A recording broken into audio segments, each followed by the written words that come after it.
My son kicked me out of his wedding after I spent $80,000 on it. 5 minutes later, he begged me to come back. I never thought the happiest day of my son's life would end with him kicking me out of his own wedding. I hate the decorations and the food you chose, Tyler shouted, his voice echoing through the ballroom I had spent 6 months and $80,000 perfecting. His bride, Sophia, stood beside him with her arms crossed, lips curled in disgust.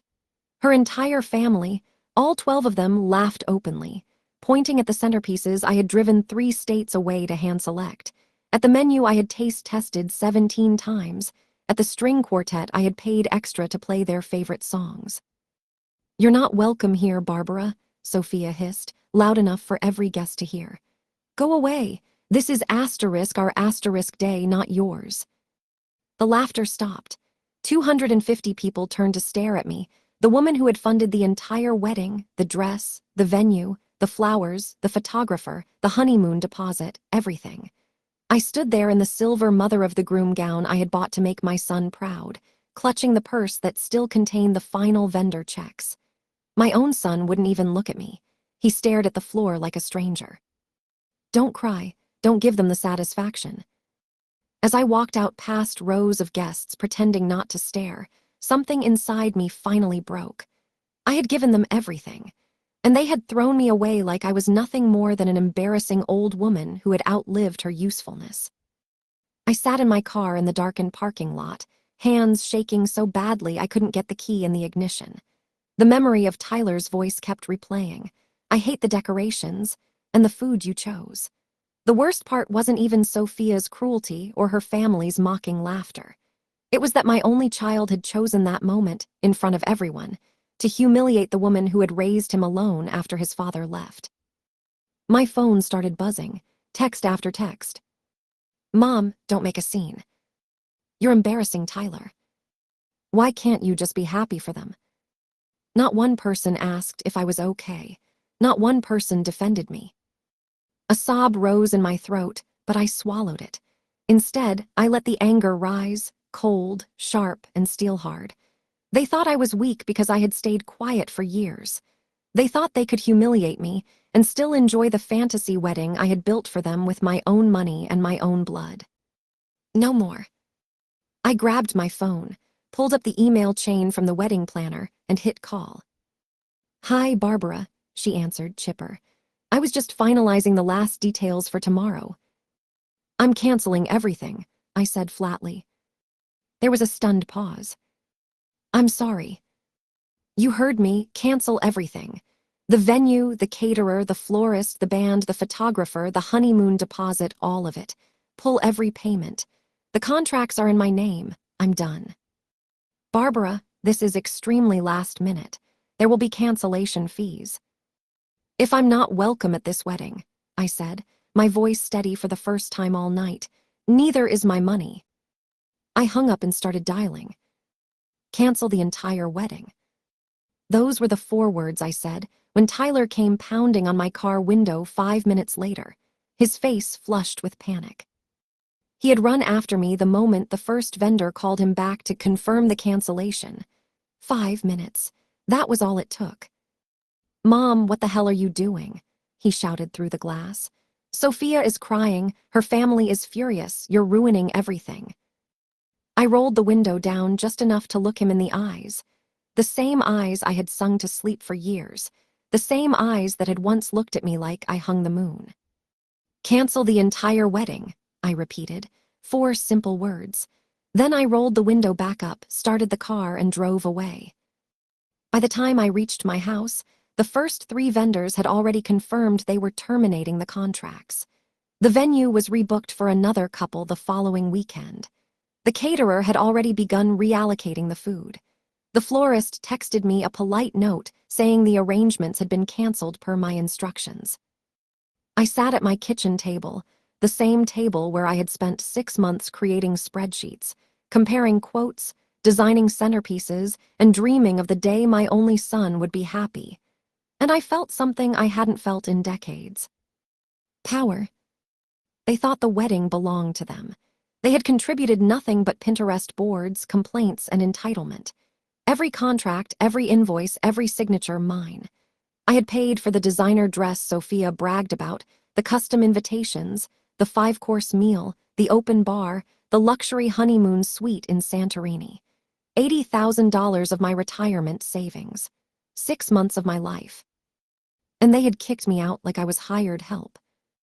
The pounding on my front door started at 11:47 p.m. "Mom, open the door, we need to talk."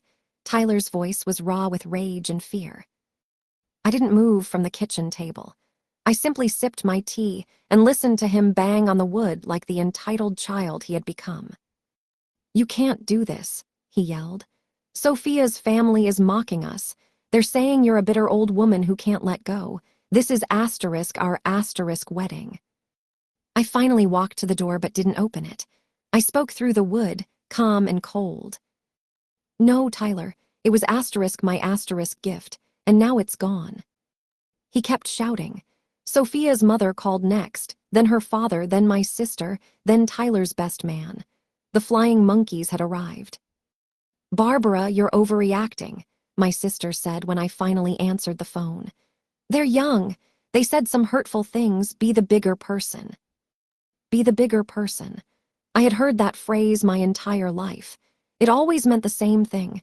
Keep paying, keep quiet, keep sacrificing so everyone else can stay comfortable. I hung up on all of them. The next morning, the real panic set in. Tyler showed up at 7 a.m. with Sophia in tow. Her eyes were red and puffy, but the moment she saw me, the victim act dropped. "You jealous old hag," she spat. "You've always hated me. You did this on purpose." I looked at my son, the boy I had worked 2 jobs to raise after his father walked out when he was 6. The boy I had put through college. The boy I had spent my entire retirement fund on so he could have the wedding of his dreams. And I felt nothing but clarity. "You stood there last night and let her humiliate me," I told him quietly. "You let her family laugh at me. You criticized the wedding I paid for with money I will never get back, so now you can pay for your own wedding." Sophia's father called an hour later. "Barbara, let's be reasonable," he said, his voice tight. "We're in a tight spot. If this is about money, we can work something out. Just reinstate the payments." I almost laughed. "No," I said simply and hung up. That was when I discovered how deep the betrayal actually went.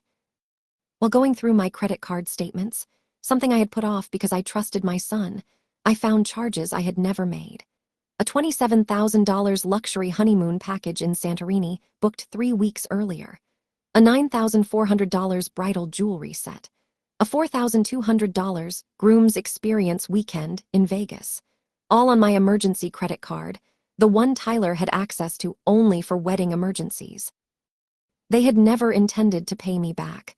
The promise Sophia made 6 months ago, "We'll pay you back for half as soon as Tyler gets his promotion," had been a lie from the beginning.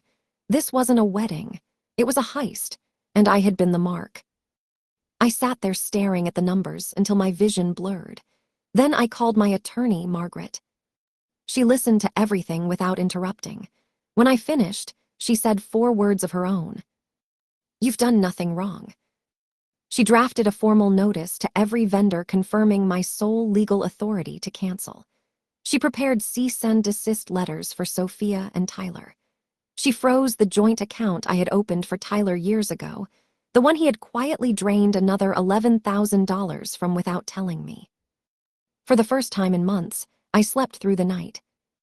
The smear campaign started 2 days later. Sophia posted a tearful video on Instagram and Facebook. She cried about her toxic, controlling mother-in-law who had destroyed our dream wedding out of jealousy. The comments were vicious. "What kind of mother does that? She sounds narcissistic. Cut her off forever." I didn't respond.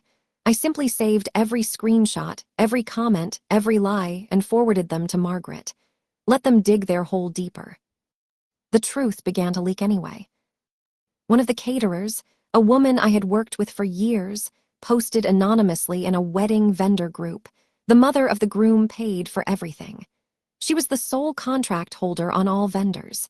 They humiliated her at the rehearsal dinner and she pulled the plug. Can't say I blame her. Screenshots of my credit card charges started circulating. Someone leaked the text messages Sophia had sent her bridesmaids mocking my tacky old lady taste and calling me the walking ATM. The tide turned fast. Within a week, their guest list had evaporated. People who had once praised Sophia now called her entitled. Tyler's own friends from college started distancing themselves. The perfect Instagram fairy tale they had built on my money, and my silence was crumbling in real time.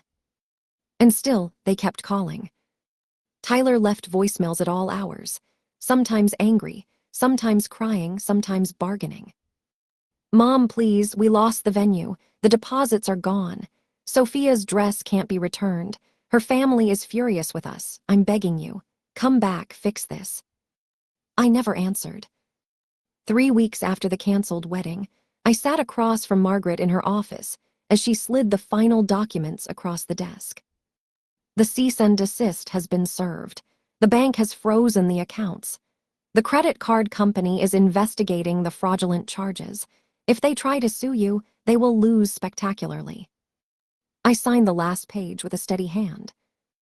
That afternoon, I drove to the beach 2 hours away, the same beach I used to take Tyler to when he was little. I sat on a bench with a cup of coffee and watched the waves.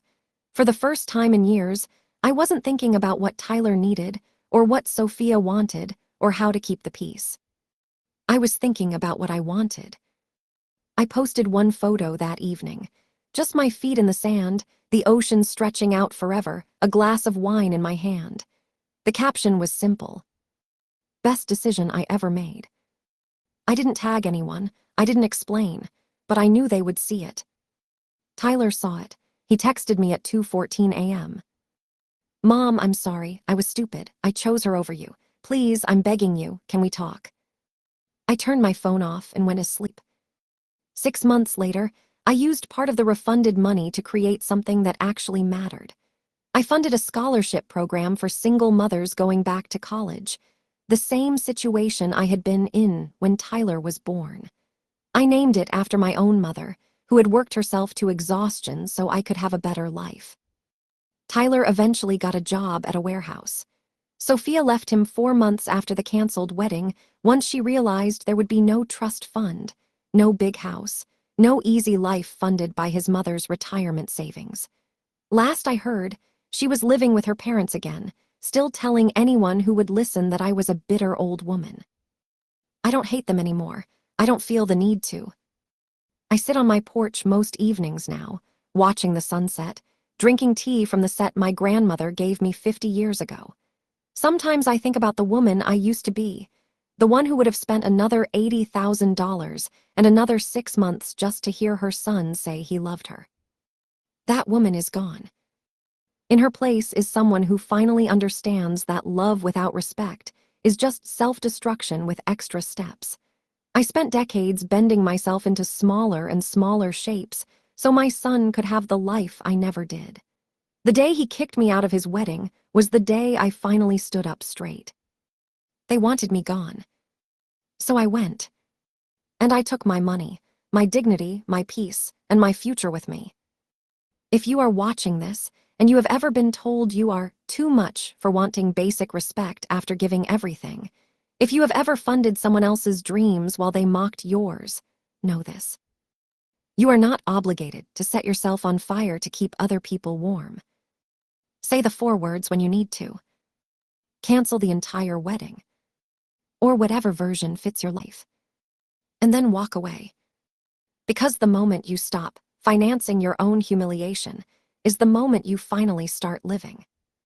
I'm Barbara. I'm 71 years old.